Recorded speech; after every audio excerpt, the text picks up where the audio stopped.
Juan capítulo 6. Y me gustaría observar solamente los versículos del 1 al 15.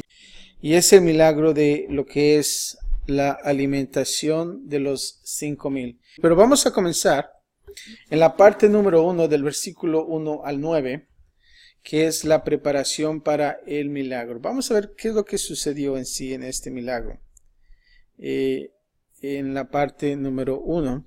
Y vamos a observar y vamos a comenzar a agarrar los primeros 4 versículos, donde dice una multitud que se reúne con Jesús cerca del mar de Galilea. Ese es el escenario. Jesús está cerca del mar de Galilea y llega una multitud y se reúne también con él. Y vamos a comenzar a leer y dice así. ¿Estamos ahí? Y dice así.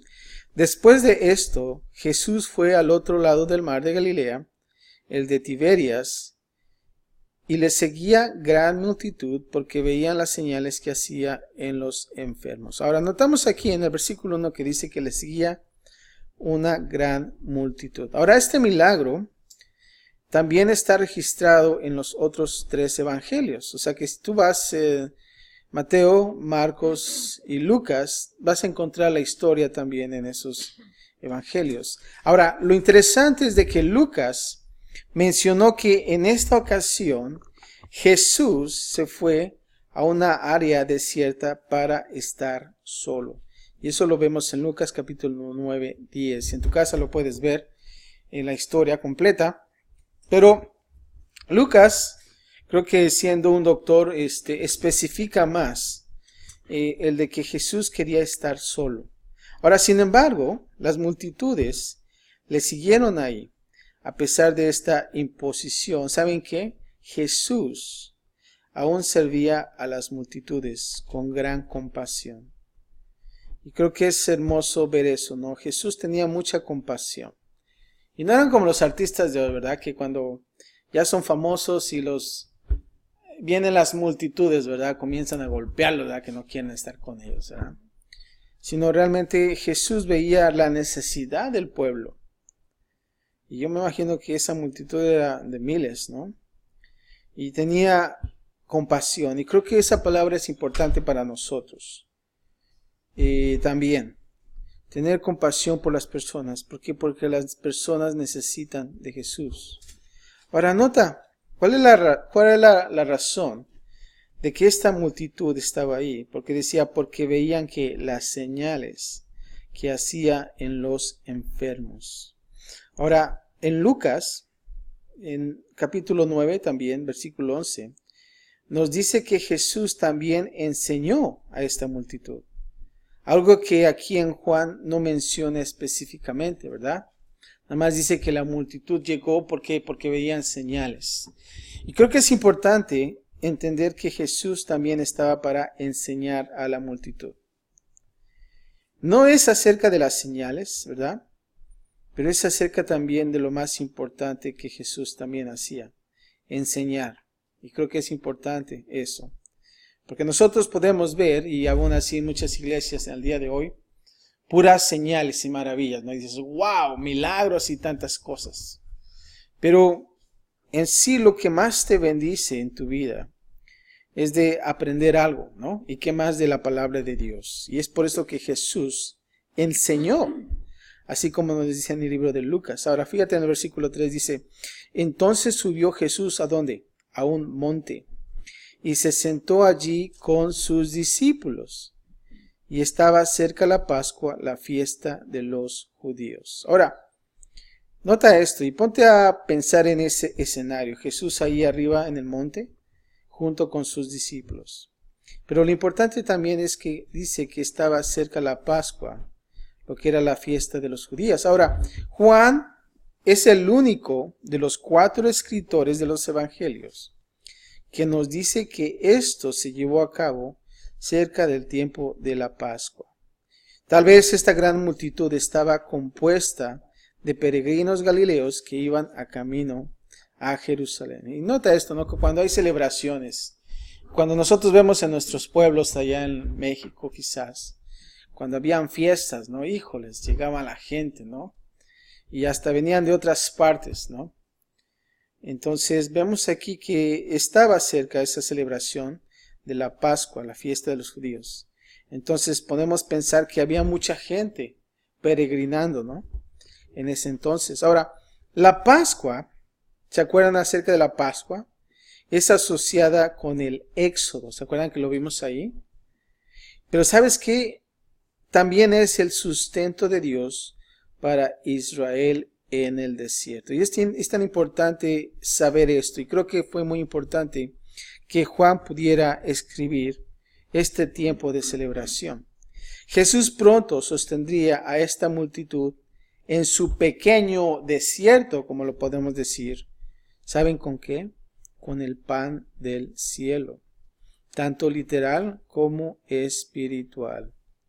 Y vemos aquí cómo Jesús va a proveer para eso, no solamente físicamente, sino también espiritualmente. Ahora vamos a observar, ahora de los versículos 5 al 7, Jesús le hace una pregunta a Felipe. Ahora nota este versículo 5, dice así: Cuando alzó Jesús los ojos y vio que había venido a él gran multitud, dijo a Felipe: ¿De dónde compraremos pan para que coman estos? Ahora, qué bonito es, ¿no? De que Jesús no solamente pensara algo espiritual, sino también algo físico. Imagínense la gente cansada. Y no era como en nuestros días, ¿no? Que tienes el In-N-Out aquí cerca en la esquina, ¿no? Y tienes dinero para comprar. O que llega la lonchera ahí en el monte, ¿no? Y ahí está la lonchera para que compren. O el puesto de tacos, ¿no? No. La gente estaba ahí y quería y tenía hambre. Ahora podemos pensar que era hambre espiritual, ¿verdad? Porque Jesús enseñaba. Pero también venía esta hambre física. Y es por eso que le hace esta pregunta a Felipe: ¿de dónde vamos a comprar pan para que coman estos? Ahora tal vez Jesús hizo esta pregunta a Felipe. ¿Saben por qué? Porque él era de ese barrio, ¿verdad? Ese lugar. Él era de Bethsaida, ese era el lugar donde estaban, como nosotros lo observamos en Juan capítulo 1, 44. Y estaba cerca de donde se llevó a cabo este milagro, así como lo vemos en Lucas también capítulo 9, versículo 10. Entonces el más indicado para preguntar era Felipe, ¿verdad? ¿Por qué? Porque conocía los mejores puestos de tacos quizás en ese entonces. Pero se le hace esa pregunta y Jesús lo hace. Ahora, Juan no dice, como lo hace Marcos, ahí en Marcos 6, 34, y también si quieres escribirlo para que en casa lo estudies, que la multitud había estado escuchando las enseñanzas de Jesús todo el día, pero esto explica su preocupación por alimentarlos. O sea que ya tenían un buen rato estando ahí. Y creo que es una buena observación, ¿verdad? Que Jesús también se preocupa por nosotros. Físicamente, ¿no? Y creo que Él provee también para nosotros. Ahora leamos el versículo 6, dice: pero esto decía, ¿para qué? Para probarle, ¿verdad? Porque Él sabía lo que había de hacer. Y como ya hablamos, Él conocía ese lugar. Jesús sabía que este milagro estaba por realizarse. Pero ¿sabes qué? Quería utilizar la oportunidad para enseñar a sus discípulos. Y creo que esas preguntas no eran solamente para nada más que se pongan a pensar, ¿verdad? Sino que eran preguntas que siempre llevaban a un objetivo para que ellos, los discípulos, pudieran aprender. Y para Jesús, esto no se trataba solo de cumplir con un trabajo. ¿Y cuál era el trabajo? Pues de alimentar a toda esa gente, sino también de enseñarle a los discípulos cómo iba a ser el proceso. Y eso es lo interesante. Y creo que ese es un buen líder, ¿no? Cuando un líder solo no comparte lo que hace, entonces no es un mal líder, ¿verdad? Porque imagínense cuando el líder no esté ahí. Nadie va a poder hacer lo que el líder hizo. Pero pienso que eso es bueno si realmente nosotros queremos ser líderes. Queremos nosotros enseñar a otros. ¿Para qué? Se dice que el mejor líder es aquel que en su ausencia no hay una necesidad ahí, sino que realmente los demás pueden cubrirla. Y eso es un buen liderazgo, ¿no lo crees? Porque estás viendo que se ha impartido, se ha enseñado para que otros pudieran hacer el trabajo. Ese es un buen trabajo de un líder. Ahora nota el versículo 7, dice, Felipe le respondió. Ahora nota esto lo que dice Felipe. 200 denarios de pan no bastarían para que cada uno de ellos tomase un poco. O sea que tenía matemática Felipe, ¿verdad? O sea, no era hizo cálculo ahí. O sea, para decir eso es porque realmente calculaba la gente.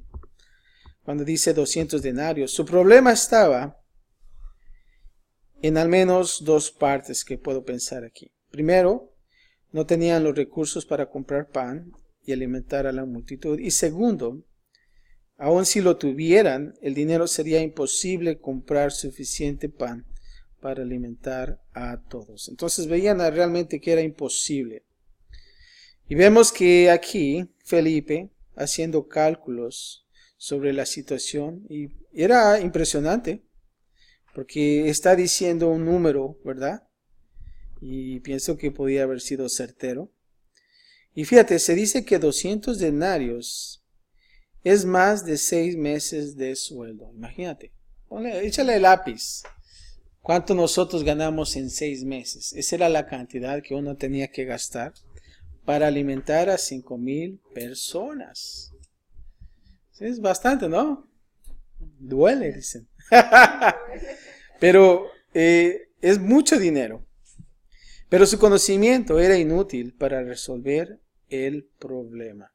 Había calculaciones, pero el problema no se resolvía. Ahora Felipe pensaba en términos de dinero y en cuánto dinero necesitarían para llevar a cabo la obra de Dios de la manera más básica.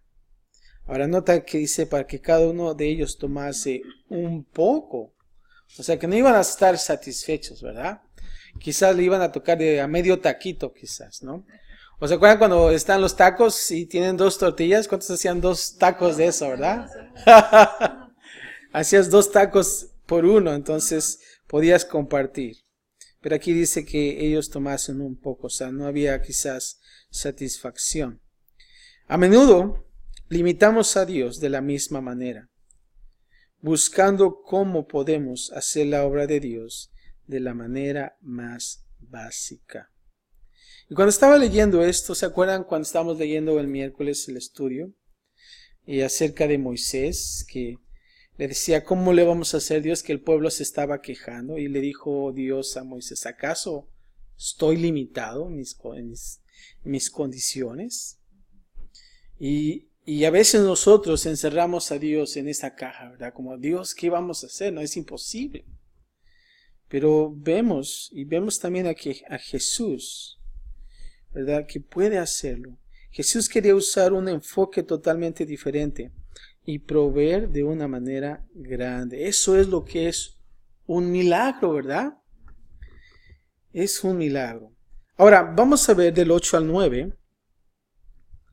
Ya estuvo Felipe, ahora vamos a ver qué es lo que hace Andrés.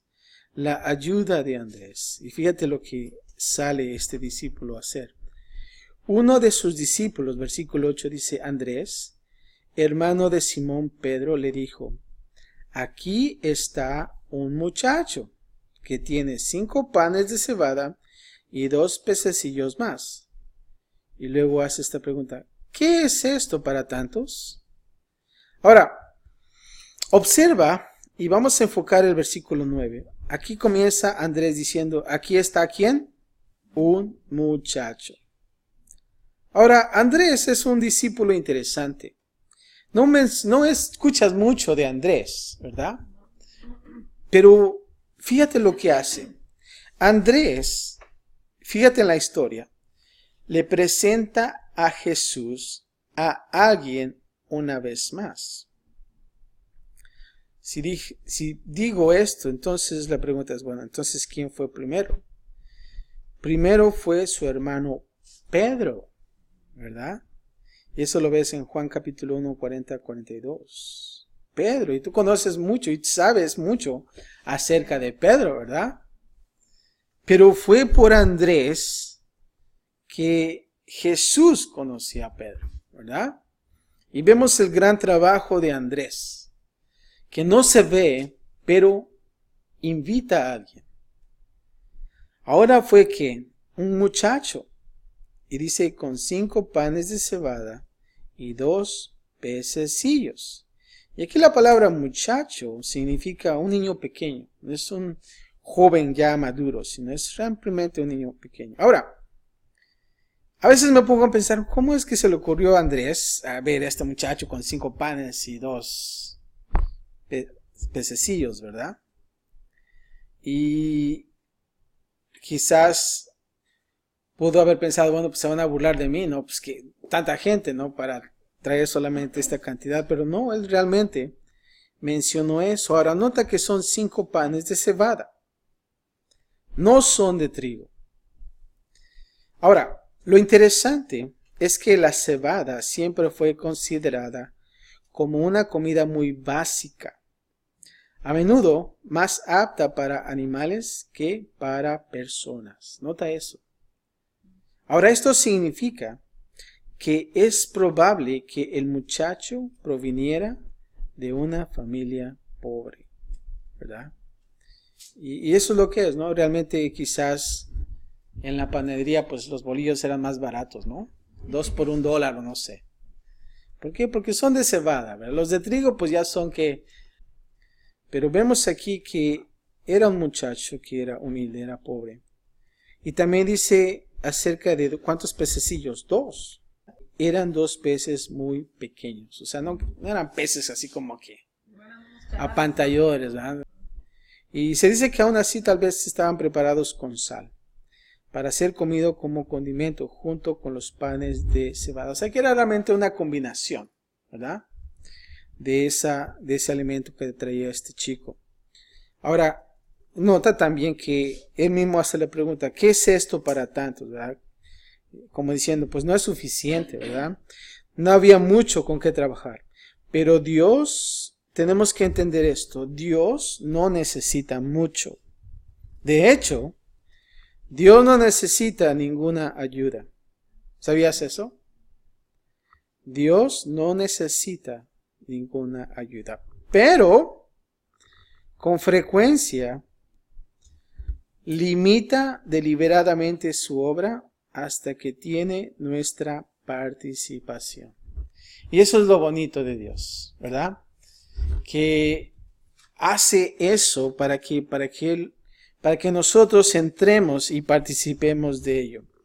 No sé si cuando nuestros hijos estaban chicos, si tú estás haciendo un trabajo, ¿y qué te dice tu hijo? Oh, quiero ayudarte, papi, ¿no? Y si estás trabajando ahí en carpintería, agarra el martillo y tú tienes ahí todo planeado bien y quiere clavar un clavo y bueno, trata de hacer el trabajo, ¿no?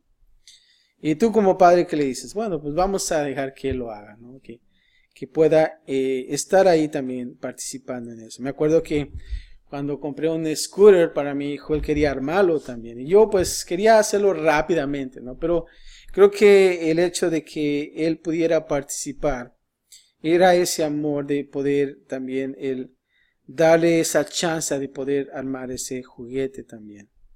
Y vemos aquí también de la misma manera cómo Dios hace lo mismo con sus hijos.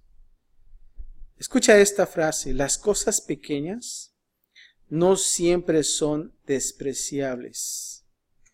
Todo depende de las manos que las sostengan. Qué bonito es, ¿no? Las cosas pequeñas no siempre son despreciables. Todo depende de las manos que las sostengan. Esto lo dijo un tal Taylor. Y es hermoso pensar de esta manera. Ahora, vamos a seguir con la parte número 2 y vamos a ver del versículo 10 al 13. Ahora, cuando se alimentan los 5,000. Y vamos a partir primero con el versículo 10. Jesús ordena al grupo que se siente. Y vamos a leer y dice así. Entonces Jesús dijo, haced recostar la gente. Y había mucha hierba en aquel lugar, y se recostaron como en número de 5,000 varones. ¿Cuántos varones? 5,000. Entonces, estoy pensando que quizás habían más, ¿verdad? Porque eran solamente varones. Ahora, ¿qué les hace hacer? Recostarse, ¿verdad? Sentarse. Y esto podemos observar que Jesús no tenía prisa, ni tampoco sentía pánico. Tenía un gran trabajo de servicio de banquetes que cumplir, pero continuó con su trabajo de una manera que ordenada, haciéndolos que se sentaran sobre la hierba. Y creo que es algo sabio, porque imagínense todos parados, no sé, cuando tú llegas a una fiesta, todos están parados platicando, pues como que se siente el caos, ¿no? Un pánico. Pero cuando le dices, hermanos, por favor, siéntense porque vamos a servir la comida, y todos automáticamente se sienten porque ya tienen hambre, ¿no? ¿Y qué se siente? Esa tranquilidad, ese orden. Y de la misma manera vemos aquí Jesús diciéndole, sienta a todos y que les vamos a dar de comer. Spurgeon, un maestro de la Biblia, dijo esto. Nuestro bendecido maestro tiene una gran tranquilidad gloriosa, porque siempre es puntual. Las personas impuntuales tienen prisa, pero él, como nunca va tarde, nunca se apura. Y es una gran verdad, ¿verdad? Porque cuando tú sales del trabajo y te despiertas tarde, sales apurado y vas arrebasando a todos, ¿verdad? Y quieres llegar a tiempo. ¿Por qué? Porque si no, te dan una amonestación, ¿verdad? Pero vemos aquí que Dios es tranquilo, está tranquilo porque es puntual. No sé si a ti te ha pasado que tú estás saliendo puntual, ya tranquilo, hasta te vas tomando tu cafecito, ¿verdad? Y llegas al trabajo bien tranquilo y todo está normal, o sea, porque estás puntual y no estás apurado. Pero vemos aquí a Jesús puntual. Ahora, versículo 11, vamos a ver alimentando a los 5,000. Y dice así. Y tomó Jesús aquellos panes, y habiendo dado gracias, lo repartió entre los discípulos, y los discípulos entre los que estaban recostados, asimismo de los peces cuanto querían.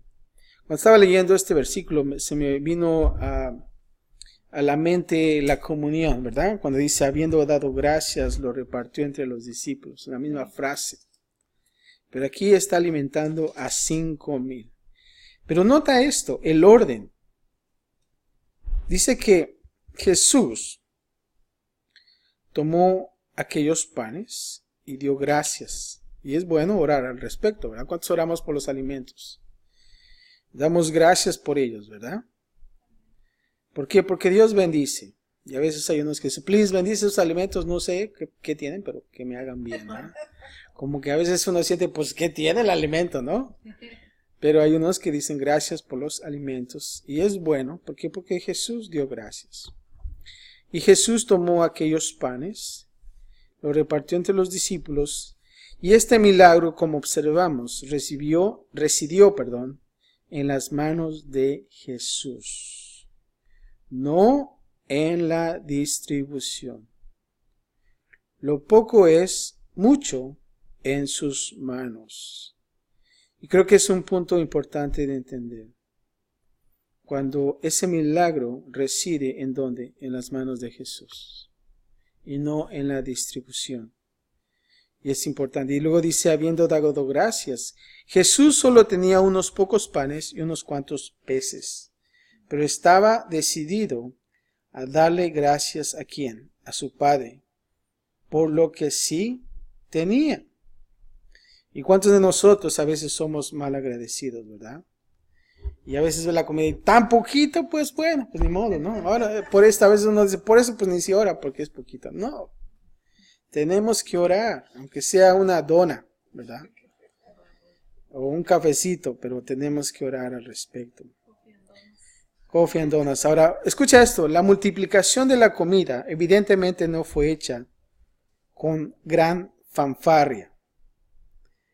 Esto es tan cierto que no se nos dice específicamente dónde sucedió la multiplicación. Parece haber sucedido mientras Jesús, escucha esto, partía los panes y los peces y los repartió entre los discípulos. No fueron los panes íntegros ni los peces íntegros los que fueron multiplicados, sino las porciones partidas de ellos. ¿Te das cuenta? La palabra no dice, hoy cada quien se le dieron 5 pescados o algo específico. Pero se dice que se repartió, ¿verdad? Y es ahí donde esas porciones fueron partidas. Y vemos ahí que fueron multiplicadas. También esos 5 panes, podría pensar por un extraño tipo de aritmética, fueron multiplicados por división y aumentados por sustracción. Interesante también. Ahora, se dice que los repartió entre ¿quiénes? Los discípulos. Ahora, Jesús confió en la labor de los discípulos en este gran milagro. Jesús deliberadamente escogió un método que pusiera a los discípulos aquí a trabajar, ¿no? Pues pónganse a chambear, ¿no? Y Él está repartiendo esos panes y los peces, se los da a los discípulos. ¿Y qué hacen los discípulos? Los reparten a las multitudes, ¿verdad? Y creo que es algo bueno de observar también. Ahora nota también que dice cuánto querían. Dice asimismo de los peces cuánto querían. O sea que no había límite, ¿verdad? La provisión de Dios fue en gran manera. Todos comieron hasta que estuvieron completamente satisfechos. No es de que cuando tú vas a la taquería, ¿cuántos tacos te comes? No te vas a satisfacer con un taco, ¿verdad? Ya, y a veces dices, deme 1 hora de tacos, ¿verdad? Y hasta con 7 tacos, uno que hasta con 10 o 12, ¿verdad? Pero hay satisfacción, ¿verdad? Y entonces, yo me imagino que en este tiempo, ellos comían y se saciaban. A diferencia, ¿se acuerdan en la historia de cuando el pueblo se quejaba? Dice que se hartaron que hasta vomitaban y hasta por las narices salía la codorniz. Eso sí es algo malo, ¿verdad? Qué feo es. Hasta dice que tenía carne entre los dientes y todavía estaban ahí. Y es algo interesante, ¿no? Y qué bonito es, ¿no? Que estamos viendo esas dos historias y poder combinarlas. Pero vemos aquí cómo es que Dios, cuando las cosas son de Dios, todo está bien, hay satisfacción. Pero cuando no son de Dios, ¿sabes que hay codicia? Y después de la codicia entonces viene esa muerte, ¿verdad? Porque todos quieren y no queremos ya más pan, queremos codornices, queremos carne, ¿verdad? Y vemos ahí cómo es que esas personas se hartan, ¿no? Y hasta hacen esas atrocidades. Pero vemos aquí cómo hay satisfacción en la gente, en este caso. Ahora, por el significado de esta historia, debemos tener en cuenta que la imagen de comer y beber es ampliamente utilizada en el Antiguo Testamento, ¿verdad? Es una imagen de ¿qué? De prosperidad, y es utilizada con frecuencia para las bendiciones que el pueblo de Dios disfrutaría en la tierra prometida. Ahora, cuando hablo de prosperidad, no estoy hablando como algunas iglesias lo pintan, ¿verdad? Que, vas a ser millonario porque el Dios quiere que tú seas millonario. No. Estamos hablando de disfrutar lo que Dios tiene para nosotros, bendiciones. Y hemos hablado mucho acerca de la tierra prometida, esas bendiciones espirituales. Y sí, Dios también te puede bendecir económicamente, pero es a través de la voluntad de Dios y no es para que alimente tu ego o tu codicia o tu avaricia del dinero o porque tú tienes entonces un problema de amar al dinero, ¿verdad? Y debemos tener cuidado en eso. Pero Dios nos bendice de gran manera. Ahora, versículos 12 y 13. Ahora vamos a ver recogiendo los restos del banquete.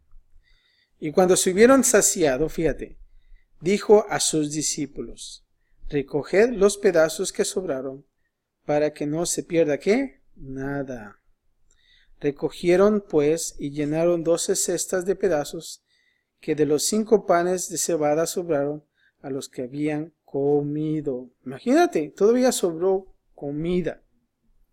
Y qué bonito es cuando sobra la comida, ¿verdad? Porque ya puedes pensar en el recalentado, ¿verdad? Ay, qué bueno. Pero vemos aquí cómo, cuando dice aquí, y cuando se hubieron saciado, vemos que Jesús fue generoso, dándoles a todo, tanto como quisieron. Y esto observamos que era un milagro increíble. Y unos piensan que los discípulos debieron o pudieron anticipar que Jesús haría algo así. O sea, ya conocían a Jesús y realmente ellos pudieron pensar, Dios va a proveer de esto. Ahora, pasajes en el Antiguo Testamento advierten contra dudar de la provisión de Dios. Importante esto también. Y hablaron contra Dios diciendo, ¿podrá poner mesa en el desierto? Y eso tú lo vas a encontrar en el Salmos 78, 19. Algunos que dudan de la provisión de Dios. La pregunta es, ¿dudamos de que Dios provea para nosotros? No debemos de hacerlo. Y yo sé que ahorita, bueno, quizás no estamos en una necesidad, pero ponte a pensar, cuando hay necesidad, comienza esa duda, ¿no lo crees? Y dice, Señor, ¿por qué está eso en mi corazón, verdad? De dudar de la provisión tuya. Y creo que es bueno no hacerlo y realmente confiar en que Dios va a hacer algo al respecto. Y vemos y a veces observamos cómo Dios hace milagros en nuestras vidas. Y Dios provee. Me acuerdo que yo necesitaba hace mucho tiempo atrás como $300 para completar para la renta. Y dije, ¿cómo Dios va a hacer esto? ¿No? Y estaba preocupado. Y dije, bueno, pues Dios va a hacer la obra. Y ¿saben lo que pasó? Algo interesante, que yo recibí un cheque por $300 en el correo. Y fue de una persona, que no quiero decir su nombre, pero realmente una persona que yo admiro mucho, y ese era un pastor, y que realmente no me conocía personalmente. Eso era lo más interesante. O sea, yo conocía al pastor porque era un pastor conocido, pero yo nunca pensé que él me iba a mandar $300. Y yo me quedé, caray, pues ¿cómo fue? ¿Y quién le dijo? Porque prácticamente no sabía mi necesidad. Pero sucedió. Y vemos ahí cómo Dios usó a este pastor para proveer mi necesidad. Y es algo que realmente sucedió y puede suceder también en tu vida. Ahora, Segunda de Reyes, capítulo 4, del 38 al 30 en adelante. Y esto es un ejemplo de Dios multiplicando pan de cebada. Si tú quieres expandir un poco más acerca de lo que es el pan de cebada y cómo Dios multiplicó, ve a Segunda de Reyes, capítulo 4. Aunque este milagro de Jesús fue a una escala mucho mayor. Y tú lo vas a ver. Ahora, aunque sus discípulos no entendieron ni anticiparon el milagro, Jesús los invitó a participar en él. No es de que Jesús les dijo, que háganse porque aquí va a caer pan o algo así. No. Él hizo también que ellos pudieran participar de esa bendición. ¿Y qué es lo que hicieron ellos? Bueno, distribuyeron el pan, ¿verdad? Y el pescado milagrosamente multiplicados. Sin su trabajo, nadie hubiera sido alimentado. Y claro, pensando que Dios les dio la chance para participar, ¿no? Ahora, otra cosa que debemos de observar es que Jesús les demostró el carácter dadivoso de Dios. El mismo carácter que Dios desea edificar en nosotros. Y escribe este pasaje, Proverbios 11:24. Y te lo voy a leer. Dice, hay quienes reparten y les es añadido más. Nota eso. Proverbios 11:24. Hay quienes reparten y les es añadido más.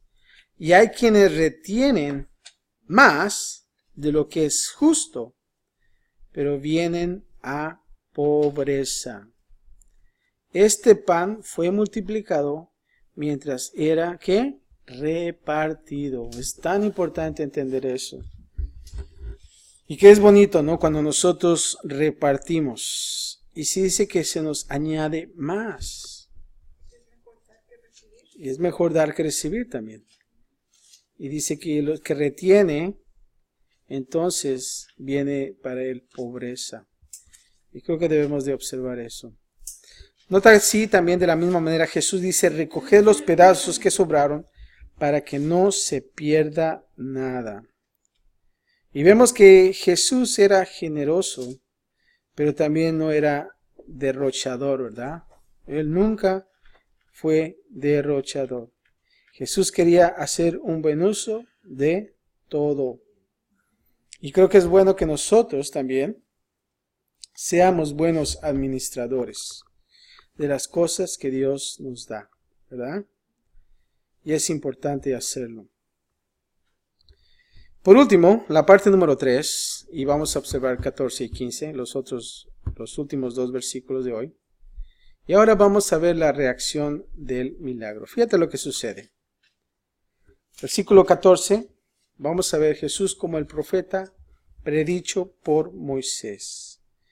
Versículo 14 dice así, aquellos hombres entonces, viendo la señal que Jesús había hecho, dijeron, este verdaderamente es el profeta que había de venir al mundo.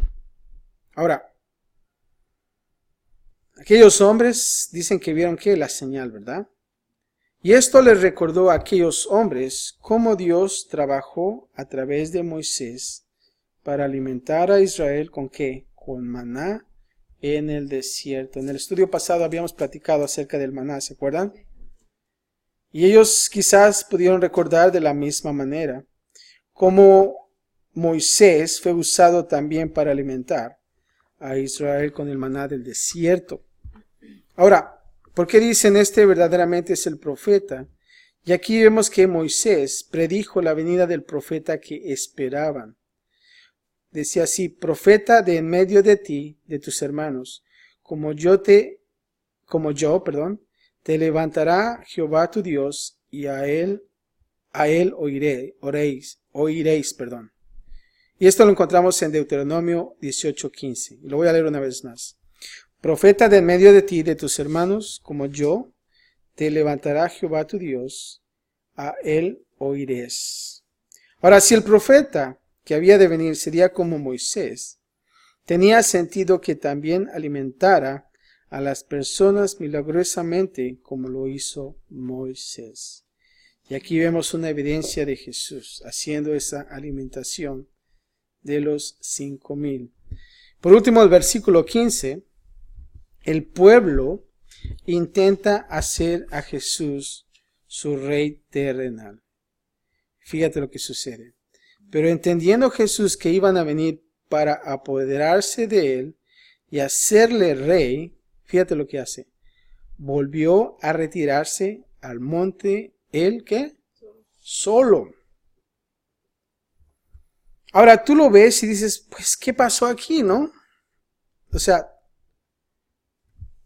pues es lo que esperábamos, ¿no? De ese Mesías. Y si lo hacen rey terrenal, pues sería algo bueno. Pero ese no era su objetivo. Dice que iban a venir para que apoderarse de él y hacerle rey. Ahora, para entender este versículo, la palabra rey era un título político. Es como si dijéramos el presidente, ¿no? La multitud estaba dispuesta a apoyar a Jesús porque querían utilizarlo para derrocar la opresión romana. Es como si estuviera en México querían derrocar al PRI, ¿no? Como a veces pensamos. Y no quiero entrar en política, ¿verdad? Pero bueno. Pero eso es lo que querían de Jesús. Decía, bueno, pues sería algo bueno si nosotros lo levantamos como rey. Entonces podría derrocar la opresión romana. Ya fuera directamente en Judea o indirectamente a través de Herodes Antipas en Galilea. Y era ese líder que estaba gobernando en aquellos entonces. Ahora, es por eso que dice que Jesús volvió a retirarse al monte él solo. Jesús no se impresionó ni fue seducido por una multitud que quería hacerlo rey, ¿verdad? No dijo, pues sí es una buena idea, entonces así puedo hacer todo, ¿no? Pero esa sería la voluntad de uno. Él le dio la espalda a la multitud y se fue a orar, porque Jesús estaba más interesado en estar con su Padre en el cielo que escuchando el aplauso de la multitud. Y creo que es algo que debemos de tomarlo en cuenta, ¿verdad? Él no vino para ser rey terrenal, ¿verdad? Él tenía una misión y su misión era ir a esa cruz para morir por nosotros. Imagínense si realmente no lo hubiera hecho. ¿Qué hubiera pasado, no? Pudieron haber algo hecho acechando contra él. Quizás los romanos lo hubieran podido matar. O sea, hubiera perdido esa misión. Pero vemos ahí que no perdió el enfoque Jesús. Y es algo tentador, ¿no lo crees? Ponte a pensar. ¿Quieres la fama? Bueno, te van a hacer rey, te van a hacer presidente de ese lugar. Todos te van a querer y vas a hacer algo al respecto. Pero no, eso no era el propósito de Jesús de venir a esa tierra. Y es por eso que Él le dio la espalda. Y creo que es importante entender eso también. Sí, Jesús tenía compasión por el pueblo. Pero esa no iba a ser la manera de poder salvarlos. Sino que era otra manera, la manera del Padre, ¿verdad? Y creo que es algo sabio que Él hizo. Y vemos realmente ahora lo que pasó. Y ahora nosotros tenemos salvación a través de Él. Amén. Y yo pienso que si realmente Él hubiera sido rey terrenal, pensando de esta manera en esta historia, creo que hubiéramos estado quizás en un tiempo a lo mejor bien, pero iba a ser temporal. Y Jesús no quería eso. Jesús quería algo eterno. Algo que realmente pudiera salvar no solamente a ese grupo, sino a toda la humanidad. ¿No lo crees? Y creo que es importante para nosotros entender esto. La pregunta de hoy es, ¿confiamos en Dios que Él va a proveer para nosotros? Sí, aunque nosotros pudiéramos o pensáramos que es imposible, ¿verdad? Dios tiene y hace milagros aún en nuestros días. Lo creemos. Y creo que es importante mantenernos de esta manera. Padre, gracias te damos, Señor, por tu palabra. Vemos este gran milagro de Jesús haciendo y trabajando con sus discípulos también. Y más que todo también, Señor, de poder alimentar a esos 5,000, Señor. Sabemos que tú tuviste compasión y vemos la necesidad también de la gente que estaba ahí para aprender de tu palabra. Pero tú viste más allá de ellos, Señor. El hecho de estar cansados, tener sed, hambre también, Señor. Y vemos cómo hiciste este gran milagro, Señor, con tan poco. Y aún así, Padre, fuiste generoso, Señor.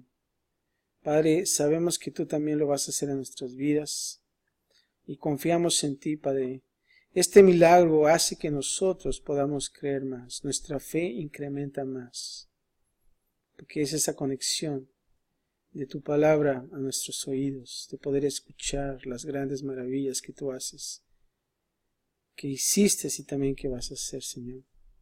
Padre, sé con nuestras familias, con nuestros hijos, y así, Padre, como tú te manifiestas con nosotros, también que tú te manifiestes con nuestros hijos y a las siguientes generaciones, Señor.